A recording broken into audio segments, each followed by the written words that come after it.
Hey, my name is Andrew Phillips, and I'm applying for the Challenge 2050 internship. Let me start off by talking about some of the issues associated with Challenge 2050. Right off the bat, we have food security.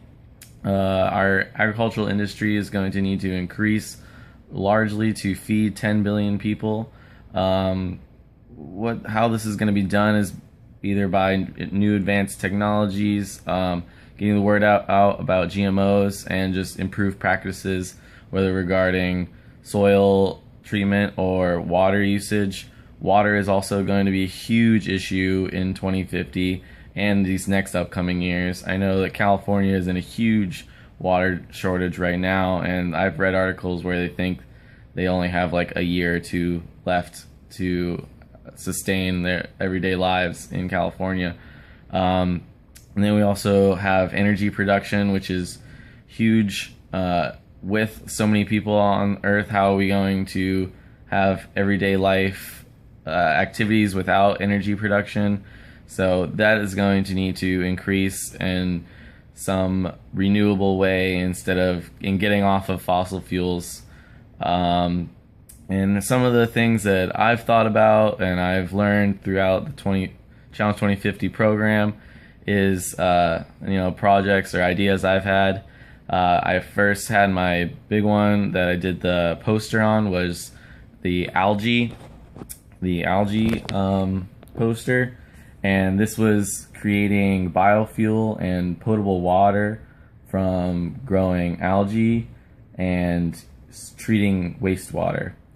How this would work is you would pump the wastewater into tanks where the algae would then be grown, and then that slurry would be heated up to very high temperatures and then treated in such a way where you get oil out of it and then potable water.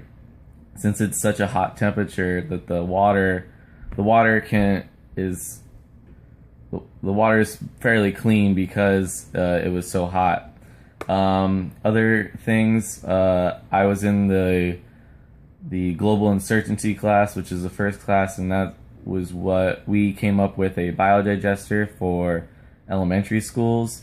These biodigesters would take food waste that is usually thrown out in the garbage and wasted, and then that would be put into these digesters where they would create biofuel, and then that could help heat the school or use it for ovens or anything that uses natural gas. So that was another one. Another kind of abstract idea that I've had that I haven't gotten to explore as much as the other ones was these knowledge kiosks. I think these my idea for a knowledge kiosk would be probably like a couple iPads and a keyboard and keyboards attached to a solar panel, and then have batteries in the bottom.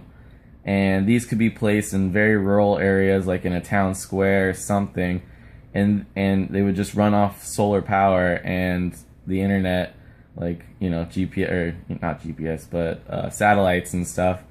And what the purpose of these is for is to just spread knowledge about Challenge 2050 and just having the access to the internet, because I believe that knowledge is power, and knowledge can also lead to peace if you're more educated about things going on around you. I know some areas of the world, they have very strict internet laws, but I think maybe in like Africa or some Middle Eastern countries, this would be very useful, and you could easily implement this and help people out a lot. And that's pretty much it. If I was chosen for this, I would basically love to work anywhere. And yeah, I know a little bit of Spanish, but I kind of want to stay in the Americas, but I really am open to anything. I'm up for adventure, and I believe that this internship is a great opportunity, and I hope to be hearing back from you shortly. Thanks.